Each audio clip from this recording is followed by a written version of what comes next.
As a fitness professional, you know the joy of helping others, and you know it's more than just fitness. We're training the whole person. Wellness coaching provides expertise that goes beyond fitness and nutrition. It's a holistic approach to helping others become their best selves while reaching their goals.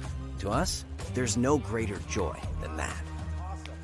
Join the fitness leader. Become a fitness leader. Become a certified wellness coach. Go to nasm.org/wellness.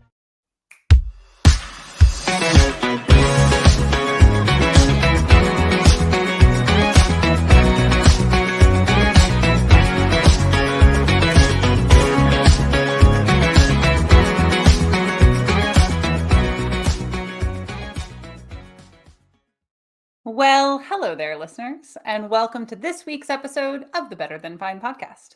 I'm your host, Wellbeing expert and NASM certified wellness coach, Darlene Marshall.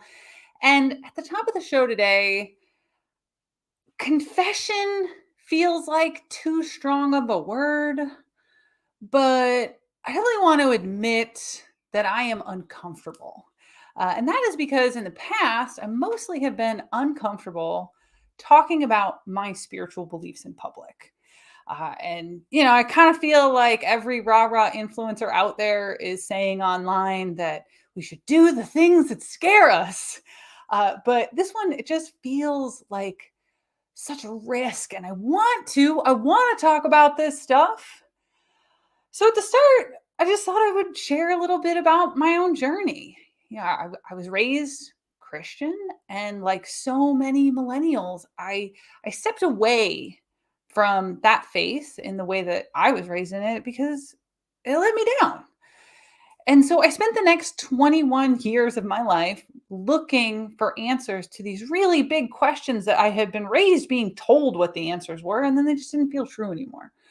So in my 20s, I studied Buddhist philosophy. That's when I first started meditating and learning about how to train my mind and my state of being. I studied Hinduism through yoga, and I learned so much about caring for and relating to myself.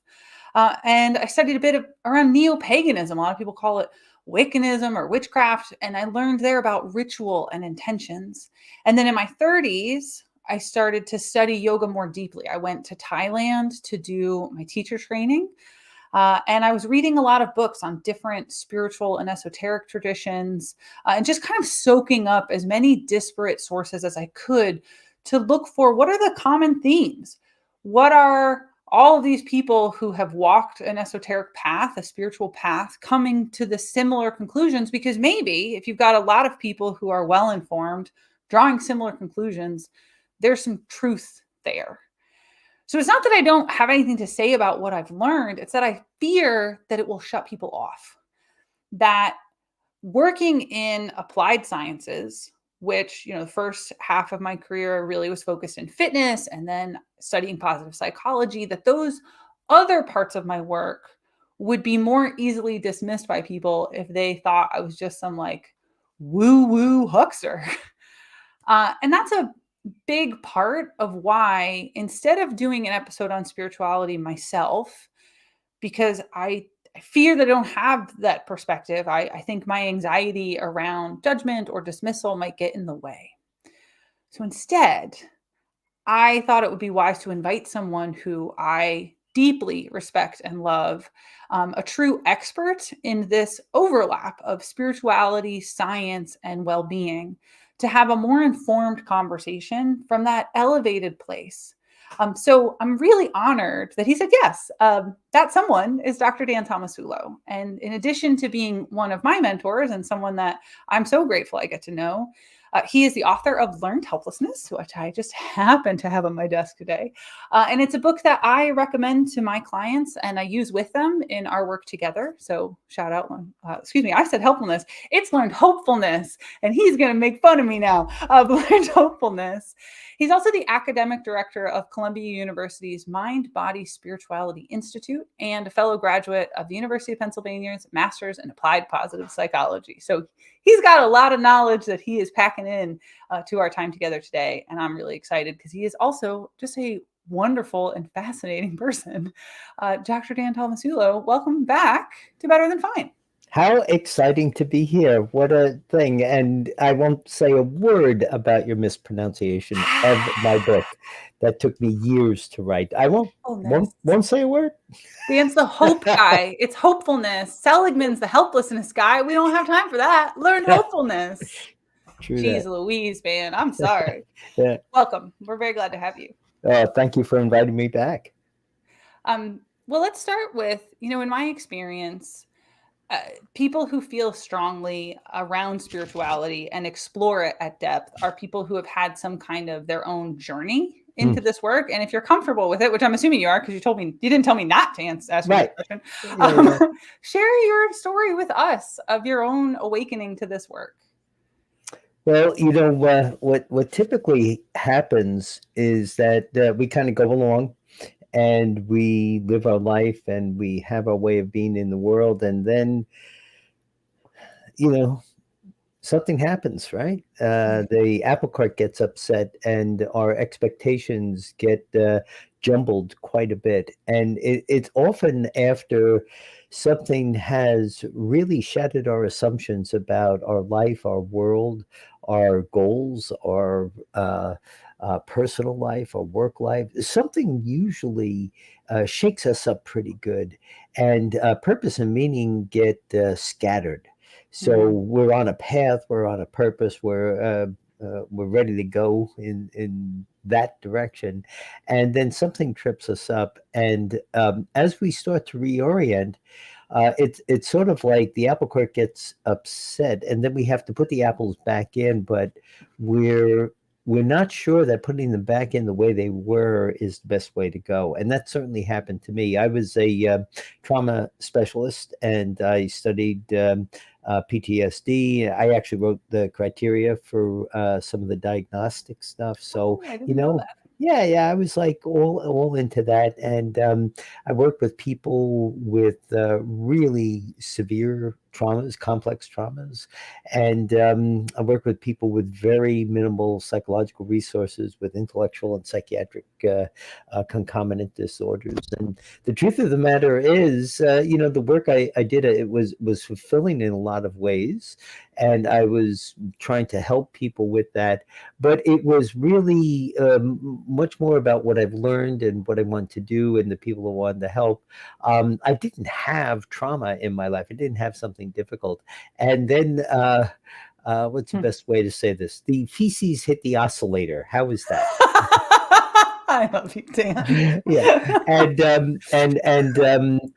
everything about my life, from top to bottom, got shattered, and I could not shake it. I went through a really severe trauma, and being a trauma expert, I could kind of see everything that was happening, and yet at the same time, I also was maybe the best informed person to help myself, because I knew what needed to be done. And I will tell you that even with all those resources and everything, I really did not move much. Nothing that I was selling as the answer to trauma, whatever, worked. And this was sort of a second shattering of assumptions. It's sort of like, Yeah. okay, bad things happen, bad thing happened to me. Okay, all right, I'll figure this out, but nothing happened. And then what that did is that eventually led to me kind of shutting down, getting depressed. And I'm not typically a depressed person, but I certainly knew what those symptoms were, and then going into a dark place that I couldn't shake, didn't have a sense of agency or how to change that. Really sent me on a quest to figure it out. I can't be the first person to go through this. What else is out there? And that really led me into positive psychology, and going to MAP at UPenn. And I had already had a bunch of degrees. I wasn't looking to get a degree, but I really wanted the knowledge, and you had to be deeply immersed in the program. So I just took the degree.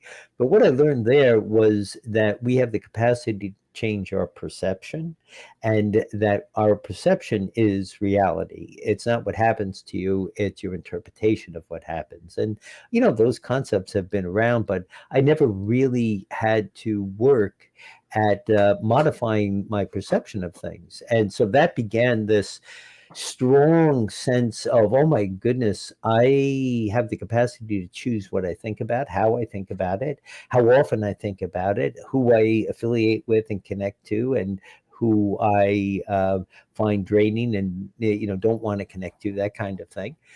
And so positive psychology I see is sort of like a bridge, because it started to pull me out of this place.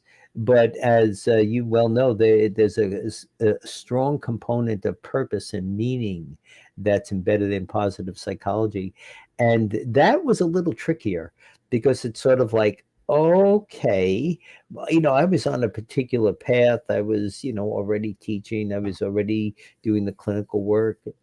What am I going to do now? And it was as if my coming through that sort of awakened me to the sense that there's a lot more to experience in life than I was able to perceive or understand. And it started to open me up to new possibilities, new ways of thinking. And it was in that venue of being able to say, okay, I have some agency, but now what else is out there? And then I did have quite a profound spiritual experience. I was trying to get back to my writing roots. I'm trained as a writer, and academic writing will deplete your soul Tell and me your that as I'm mind. about to do my first academic article, which Yeah, tell yeah, me more. Anyway, yeah, don't yeah, tell yeah, me more. The yeah, listeners yeah, don't yeah. care. It's the truth is, I can do it, and I can do it well, but it takes a part of your brain Yeah. that's very different than the creative energy for the most part. Yes. And so I write screenplays, and I've had plays produced, and I do creative writing. Was a stand-up comic, did comedy writing, and so I wanted to get back to my creative roots, and I went on a creative retreat where it was just a small number of people, 50 people. And during this creative retreat, we were writing every day. We were writing scenes every day. Was a screenwriting workshop in particular, and they had SAG actors, a troupe of highly trained SAG actors, and every single night, your work was produced on stage. And Cool. not for nothing, but this was a really high end, cool program. Alec Baldwin, there was 50 of us. Alec Baldwin was the person who came and chatted with us one night. So it was just an amazing thing. And so it was as if, as I allowed myself to get more in touch with my essence, my creative side, if you look at the character strength survey, creativity and humor and zest are Your tongue. at the top. I and bet. and I had written a scene, and the actors did it so beautifully. It brought tears to my eyes. Mm. It was like, oh my God, that's the vision. They got it. They saw it. I was able to give them enough cues, and it was beautiful. And then what happened is that night, something got activated inside of me. I don't know exactly what it was, but we went out to have dinner and talk, and there was a vibration inside of me that felt like I had maybe 40 or 50 cups of coffee, without the other effects that would come with 40 or 50 Yeah. cups of coffee. Kundalini. Yes, Kundalini was rising. yeah, and so I was marginally aware of the source of that energy, but I had never felt it at this level. What I would have experienced was a 3 or a 4. This was a 10 plus, and it got activated after seeing this, and once it got activated, it did not shut off. And that was concerning because I thought for a moment, perhaps this is a drug experience. Somebody has slipped me some kind of something or other. But my mind was fine. It was my body. So my body took a pretty big, hit on whatever this was. And I ended up staying up all through the night, all through the next day, and then the following morning. I've never stayed up that long in my entire life, and I had no fatigue, nothing during that time. I was on and vibrating the whole time, and during that experience, it was as if the apples started to get realigned in the cart. I could kind of Yeah. see how it happened. And a big part of that was that some of the apples were damaged, some of them were Mhm. rotten, some of them were grapefruits that didn't belong with apples. Uh, Those are my apples. they're not white, and it seemed like that period of time restructured my capacity to be in the world in this new way. And I Mhm. remember there was so I stayed up through the whole next day, stayed up that following up, stayed up the next, and that next morning I went to breakfast, and I had like, um, a bite of a bagel, and I took the bagel and I said, I'm going to sleep You go to sleep. now. Yep. And I missed whatever they were doing, the beautiful stuff they were doing that day. I didn't write a word. But when I woke up from that, it was, oh, I have to make huge changes in my life. And those changes were top to bottom. How I was in the world, who I was with in the world, where I worked, money, time, everything changed, and it was uh, filled with turmoil, but it was the kind of turmoil like you would, like a washing machine. It puts you in the tumble, and then you Positive come, chaos, yeah, positive chaos, where it's and like we're realigning, but we're realigning in an authentic way, yep, and yep, all of the right, extra shenanigans are getting yeah. pulled out, right? The grapefruits are getting ejected from the cart. And I remember the date of that. It was August 9th, and by Mhm. September 1st, the August 9th was the beginning of the vibration. And by September 1st, literally every demographic that you could have assigned to me um, was changed. I just, I moved, I changed my job, I changed everything. And it felt sudden, but it was really just a long time coming. Yeah. And that was really the beginning of a tremendous explosion of good stuff and right stuff happening, and then a type of an alignment followed. So Yeah, and the ripples from there. Oh, thank you for your openness and sharing that with us. To the listener, you're listening to the Better Than Fine podcast, and our guest is Dr. Dan Tomasulo to talk about spirituality and well-being. I'm your host, Darlene Marshall, and Dan has just shared with us this beautiful story that I want to pick a few reflections out of. The first one being that even as an experienced trauma-oriented practitioner, going through an experience where you intellectually understand what's happening isn't the same as experientially being able to influence it. And I find that the type of person that listens to this show, the type of person I end up working with myself, they're smart. And so they mhm, think they can like read their way in and out of things. And, I try to share openly about some of the things I've been through. And so I just want to highlight and appreciate back to you, your willingness to say you had all this education, you had a practice, you had a knowledge, and, your first apple cart upset wasn't, all the knowing in the world, all the reading in the world wasn't going to save you from going through, right? You had to go mhm, through to get the other side. And then the second big ripple, even having reset the apple cart the first time, had mhm, to go through and pull out the rotten apples and the ones with worms in them and all of it, right? yeah, Like part of that is just the process of living a life, and no amount of reading is going to make life perfect. I've also been very lucky to have a variety of different great teachers. You know, Marty Seligman, of Mhm. course, among them. But I had great teachers. Whatever I wanted to do, I really sought out the absolute best people that were available to teach me. And I think that, you know, having good teachers is so essential. And I also had a spiritual guide, a spiritual teacher that I was using, but I wasn't using. I was with You're learning. learning from, but the level of learning that happened because I had been with this particular person for many years, and then this happened, and I started having a series of dreams, and perhaps Mm. you would call them awakenings.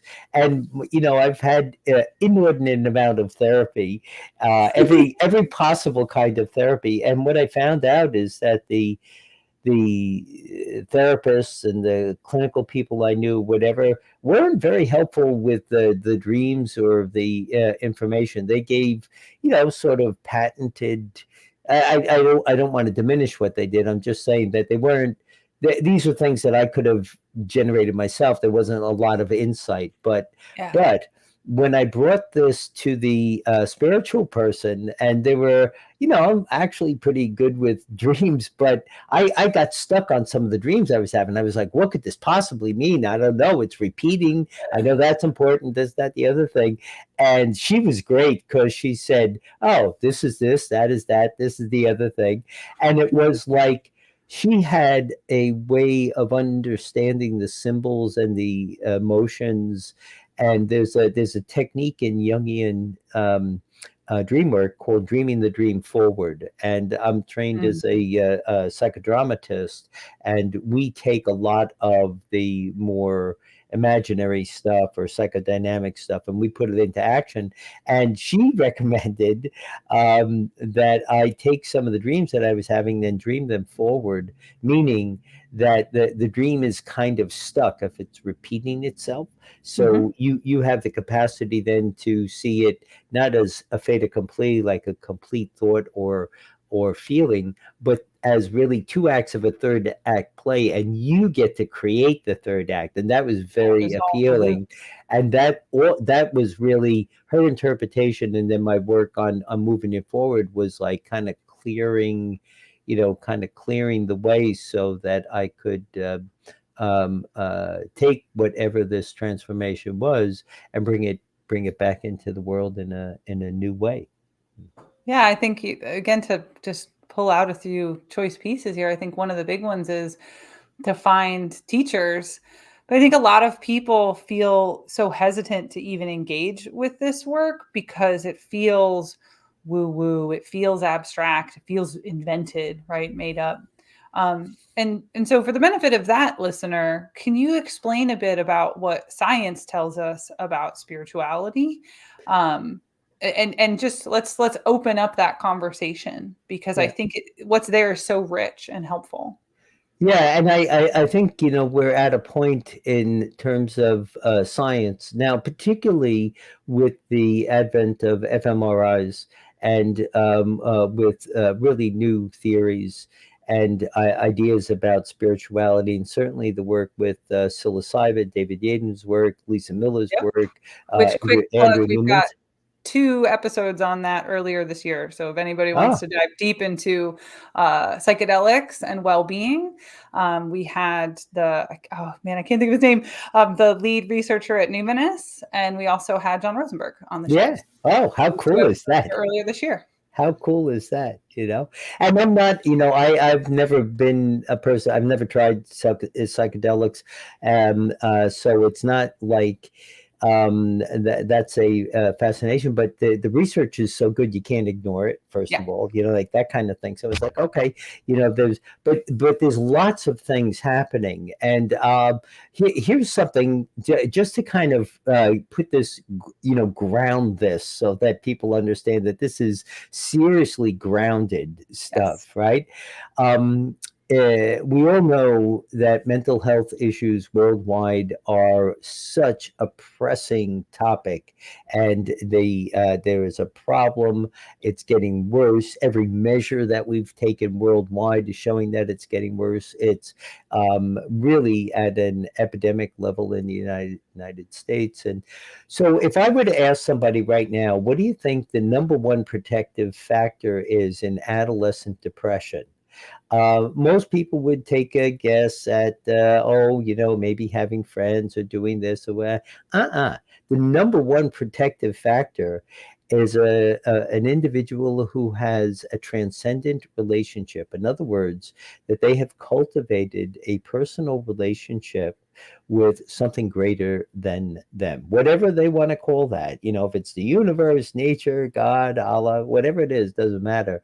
But if you have a personal relationship, that becomes the number one protective factor against, you name it, everything from risky behavior to drug abuse, alcohol abuse, depression, on and on. But that's not even where it ends. We Yeah, that's have just where it starts. there's a 40-year study data on this, where they study families where the risk for depression is extremely high. And what Dr. Lisa Miller is a lead researcher on this, what they were able to find is that the teenagers who had this personal relationship not only seemed to be protected against having depression, like, in other words, they were less likely to have it even though they were at high risk. The actual area of the brain that is involved with depression gets thicker. Now, what that means is that it's thinner in people who have a proclivity or a tendency to become depressed, or a genetic predisposition for that. And if they have a transcendent relationship, that area actually gets thicker, and that's been proved and reproved. That, like, in other words, Mm. that's a real finding. So Yeah, now, there's something structural changing with that belief shift. that's exactly right. And Interesting. so now what you're talking about, and this is really the part where I got so excited about hope and transformation, is that it means that if that area of the brain is affected, then it's a two-way door. That depression, trauma. Why do so many people have spiritual awakenings, that have these callings, that have the, Mhm. how come it's almost always preceded and then facilitated by a shattered assumption in life? Yeah. Well, the same area of the brain is involved, and it's like a muscle, that if you're feeling this sense of helplessness and being lost, then cultivating a transcendent relationship actually proliferates neurons, actually thickens that part of the brain, and you actually change the structure of your brain and think better. And then all of the psychological stuff gets better. So that's some real, true, heavy science. And there's a lot more, but that's a big one. Yeah, I think that's a great launch off point because, you're talking about the shattering of assumptions, and I feel like the last few years have been this massive shattering of a lot of people's assumptions. Hmm. And it seems like the hits just keep coming. The apple Hmm. carts are getting dismantled. Hmm. And I also think, having been in this pool of people myself, in the intro, I talked about like, oh, I studied all these things because I was looking for answers, but I really didn't attach to any of them. And I very much, my, my therapist in the first month that I worked with her, like 15 years ago, once said to me, I get it. Your science is your God. And I'm like, one, that's not right. And obviously I've grown a lot since then, but I do think a lot of people where like science is their God, Yep. and your assumptions are getting shattered, but you don't trust religious institutions, right? I describe it as like you've had these incredibly transcendent, aware humans who have reached a level of consciousness that they have forged a new path. Hmm. They invite other people on the path that they have walked, around them for these like path tenders, right? And that becomes religion. But there's a social contract between the path keepers and, society. And when that social contract gets violated, people feel like they can't trust religion at all. Mm-hmm. And now we're in this place where people feel like they can't trust religion. The apple carts are getting shattered. Assumptions are out the window daily now, and people are struggling and lost. And to me, that's the recipe for what you're describing globally. Yeah. You're listening to the Better Than Fine podcast. I'm your host, Darlene Marshall. My guest is Dr. Dan Tomasulo, and I just said a whole bunch of stuff. So Dan, I don't know what you think about that. Well, it's alluding to. Yeah, I'm writing a new book now, which is actually about that, because if you go back and look at a very informed person at a very interesting time in history, Jung wrote very deeply about what he thought was happening intra-psychically, personally, to you when the world is in chaos, and what's happening to the world when you're in chaos. And pretty much everything that he wrote about, because it was happening during his life, everything that he wrote about, particularly in the Black books and in the Red Book and Livre Novus, which is his encounter with his soul, which is kind of fascinating stuff. When you take a look at all of what he was doing, it was this idea that now is actually the perfect time for a spiritual transcendence, for spiritual work to get done. And it's not that science and religion are opposite of one another. I think that's the other thing that people misconstrue, that they are both seeking truth. It's just that, it's many doors, one room. So the scientist is going to come to it through a double-blind, random control study, but in the religious perspective, it's going to come through faith.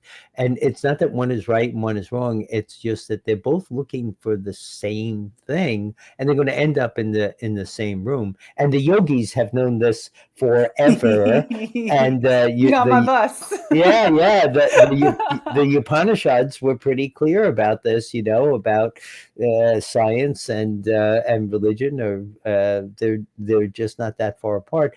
And if you take a look, I'll tell you a little bit of what I've been writing about. The human exceptionalism has been really a deep problem for us, right? So if you go all the way back to Copernicus and this idea that this heliocentric, we are the center of the universe. We're the center of the universe, and then he says, I don't think so. Well, he said it, but it was Galileo who comes along and says, actually, Nick was right, and the church was so upset that they charged Galileo with heresy. Yeah, heresy. Didn't they both die? Didn't Galileo die as a heretic? Well, he was spent the rest of his life after the trial in house arrest. And so, but what's interesting is that so that happens, and then Darwin comes along and says, "Hang on, guys! Not only are we not the center of the universe, but we didn't descend from God. We crawled out of a pond, and so monkeys over there." what happens with human exceptionalism is that we think we're all that in a bag of chips, and then all of a sudden we get information from science, from religion, and it's like, oh, wait a minute, that might not be true. And so if you take a look at there's like really four massive blows, right? There's Copernicus, with Galileo. There's Darwin, right? And then what happens is there's Freud and Einstein. So you have to think about this collection. Freud comes along and says, I've got some more bad news for you folks, that rational thought isn't going to be your compass. That we're not masters of our own ship, which is and so now that's scary because it's sort of like, well, if we're at the center of the universe, but then maybe we're not, and then maybe we can't even guide our own ship, and then Einstein comes along and says, okay, let me put it to you in this way. That we're living kind of in an illusion where there's not a heck of a lot of difference between us and other things, and there is no such thing as time. And so all of a sudden you get this blah blah, but that took 500 years, about 500 years or so for that whole thing to unfold. Well, look at what's happened since 2017, right? If you take a look there, you've got something extraordinary, right? The New York Times says that we have unidentified aerial phenomena, right? So UFOs are real, and the government's been studying them. And everything that we can tell about what we're seeing is that it's not human, and we're not the smartest kids on the cosmic block.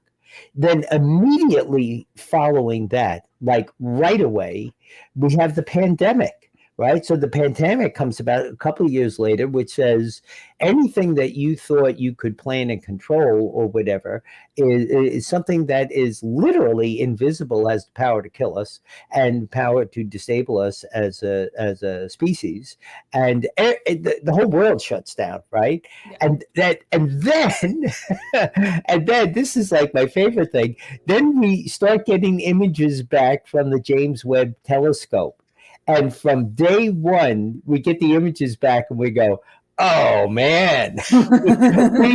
I follow that stuff. I look at that stuff. The image comes in and they say, oh, there are, the galaxy is much bigger than we thought, or there are many more galaxies, or we have no idea how big the universe is. And we found this thing. We don't even know what it is. We can't even figure out because it appears, it disappears. And so now all of that happened in a 5-year span. So, over, 400 to 500 years, we didn't recover from that level of human exceptionalism. Now we're being told, wait a minute, we're being visited with, these UFOs are real. We have this pandemic that makes it, and now we have this view of the universe that we couldn't have before. That's telling us not only are we a speck of dust in sort of a third-rate galaxy, there's 8 billion of us on this galaxy. So this shift of human exceptionalism is really happening. If I can be so bold as to add one to that 5 years, is we now also have the ability to compare ourselves to all of the 5 billion in a moment, right? Like I just pick this sucker up and I can see what every other person who fits my demographic is doing, how they look, how they talk, how they dress, and find myself wanting in any moment, right? And so not only are we human collectively less exceptional, but me personally, I can measure myself against everything I'm not in a heartbeat. Sure. And also, we're also being bombarded. I think one of the things Jung couldn't have anticipated is what happens if that collective world experience and our collective unconscious and then our personal unconscious is bombarded daily by things that we feel helpless about. You start looking at the news, you look at the top 10 things on the news, most of those are things you can't do a darn thing about. You just have to receive it. And so this is, to me, the perfect time to cultivate the science of hope, to cultivate a sense of transcendence, because we're not going to get the answer from out there. There's no leader. There's nothing that's going to come from the outside that's going to bring us comfort. What's really going to happen is we've got to get the inner store aligned. And actually, Actually, my daughter Devin and I have been doing research on that. We just finished a study with 16,000 people from around the Ooh. world about the relationship between inner peace and outer peace. That'll be published, we hope, later this year. So. Cool. Well, if when you and Devin are ready, come on back and let's talk. Oh, Shout that'll out be to fun. another Mapster. You could be the first father-daughter guest on Better Than Fine. I love it. But I think, like, I so appreciate how you brought us back to this place where the message underneath, like, we're not here to just like trauma dump and say how messed up everything is. The message underneath is, if disillusionment is a path to awakening, right? If that is a stop on the road, a lot of people are having that experience now, which primes us for the spiritual journey, that access. And the other thing that you think that I said that I think is really important to note is that, you know, science is pointing directly to the efficacy of that spiritual impulse. And, you know, to me, I frame it as science is a way of examining our material reality, and we can only examine and make sense as much as we've developed the tools to measure and examine that reality. Whereas so often spiritual practice is about, you use the word faith, right? It's the things that are unmeasurable now, but we can still connect to that part of ourselves that knows certain things to be true. Mm. And it's the weaving of those two that I feel that you and practitioners like you are at this emergent edge of, to invite people who are deeply skeptical, and should be, right? We're also in a world that's been designed to exploit us. So deeply skeptical, to be like, okay, your skepticism is warranted. Here's the evidence. And I'm going to take this moment to shout out the other book on my desk, which is the one that you told me to read the last time I talked to you, which is Awakened Brain by Lisa Miller. I'm only halfway through. There's my bookmark. But so far it has been an awakening to me, and I appreciate it very much. So I want to share that with the listener as well. And people may not know, but you know, I am very happy to say that I was you know, trained by Marty, but so was Lisa back in the day. One of our cousins. And so that's kind of interesting too, because the positive psychology movement has you know, as you know, Maslow beforehand, you know, and even Rogers in that mix. All of the things that you see with the transformation in psychology sort of lean into this doorstep of transcendence and evolution, and spiritual evolution. And I think that you know, when you take a look at things like hope, optimism, faith, intention, these are all things about the future, right? They're all prospective. They're all about what's to come. But each of them are very, very different, because with hope, it's the only positive emotion that requires negativity or uncertainty to be activated, which means, yeah, you know, we have plenty of the raw material for hope, but it's about some sense of agency, what it is that you can do to make tomorrow better. So, you know, if you say, I hope tomorrow's a better day, that's the wrong thing, right? It's like, I think tomorrow is going to be better. That's optimism. What can I do to make tomorrow better? That's hope, because you're making a change. And faith is when something else, not you, something greater than you, is going to have that influence. So I think it's really important, just in terms of like the research and the application and the practice, even though those terms are used interchangeably. I talk about hope in terms of hope is a verb. That what is it that you can do? There's action involved. It's my sense of being the belief I can control something in the future. That's important. But if I do that enough, I start to become optimistic. And if I have agency and I have optimism, that's what gives me faith, because I say the harder I work, the luckier I get. And you know, the way I'd put it, the harder I work, the more the universe aligns with me. I'll buy that. I'll buy that down to the ground. It has been such a rich conversation, and there's so many threads I want to pick up.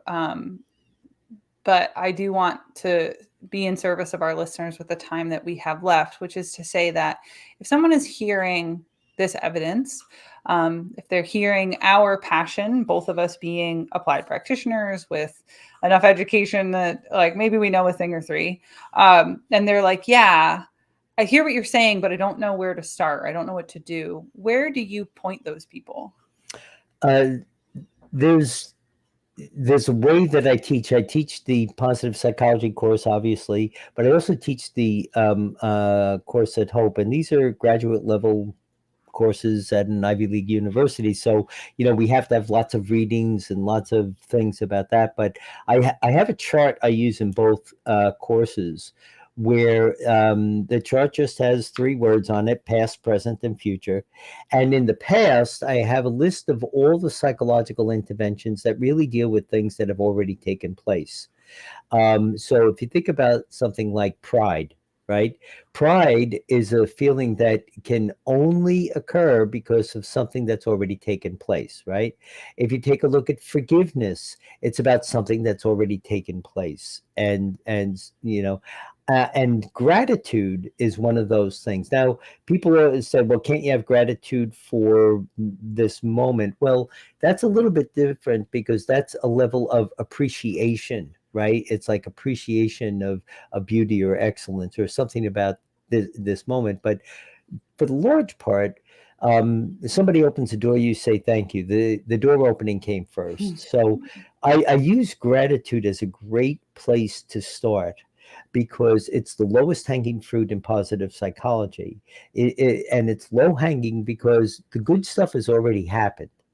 And so good homework is to, wake up in the morning and force yourself. And in the beginning, you'll have to force yourself to think about the gratitude that you have, 3 things you have gratitude for from the day before.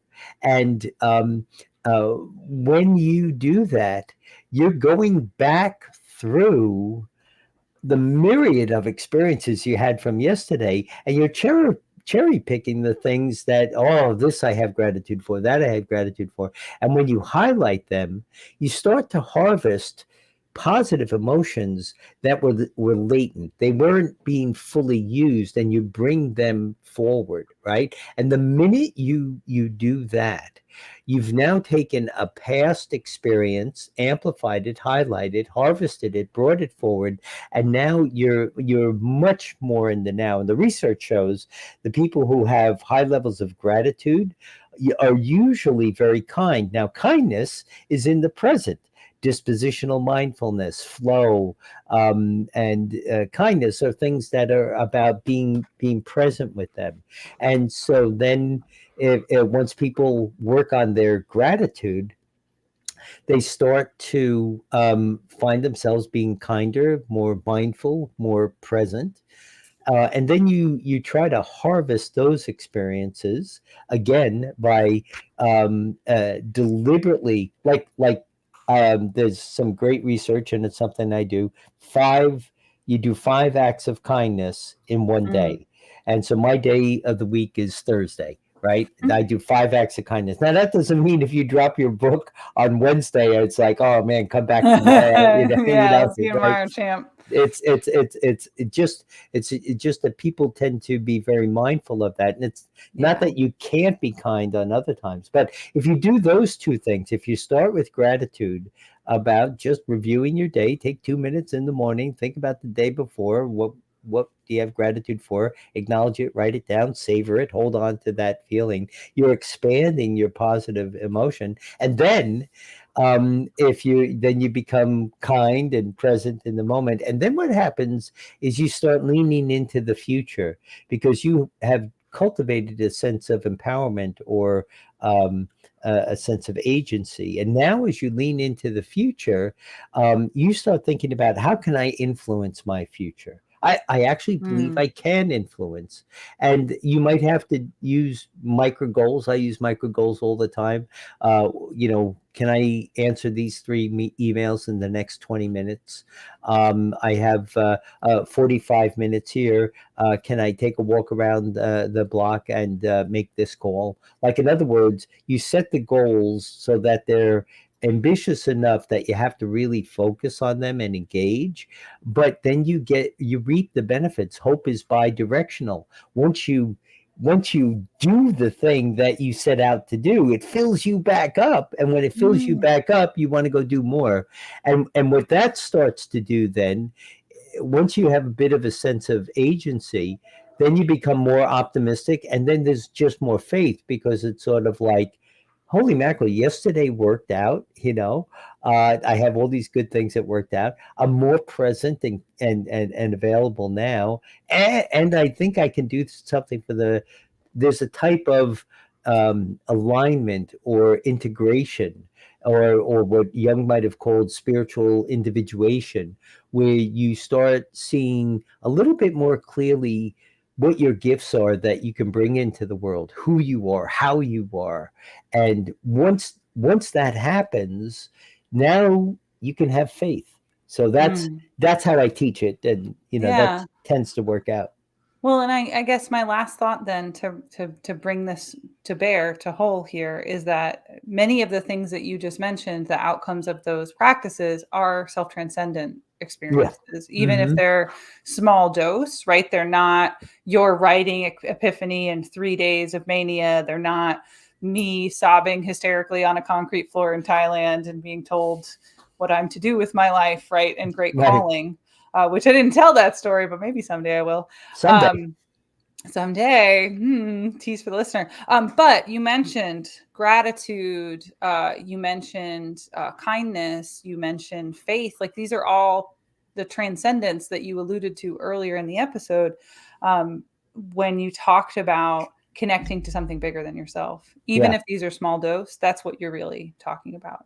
And because I think there's people who'd be listening to that and be like, that's so simple, that's not spirituality. And it's like, well, spirituality isn't the same as, devout religion, right? It's a whole different ballgame, which for the listener, I'll say, like, go read Lisa Miller's book, and it explains it well. But that is the time that we have today, Dan. So thank you so very much for sharing with us your stories and your wisdom and your humor. Definitely one of your top strengths, and I've always appreciated that about you. Yeah. Well, thanks so much. And just to give a little teaser, there's some great new research on character strength and spiritual growth and development, and I'm involved with all that. And what's really nice is that's a beautiful blend between what we have, the best of what psychology has to offer, and how that's tied into spiritual growth and development. Well, maybe when that comes out, you can help a girl get Ryan Nimick on the show, because that would be really, really cool. Yeah, he's fantastic. Fantastic. Thank you again so much, Dan. I appreciate you very much. Dan's book is Learned Hopefulness, because I'm going to get it right this time. Come on, Darlene. And I'm always so honored to get to spend any time with you. And thank you for being here.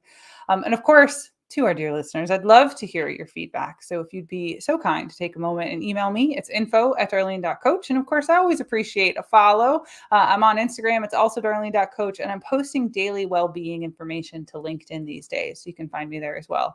If you're a fan of the show, I hope that you've already subscribed. If you haven't, do it. If you're watching us on YouTube, give us a like, leave us a comment, write us a review.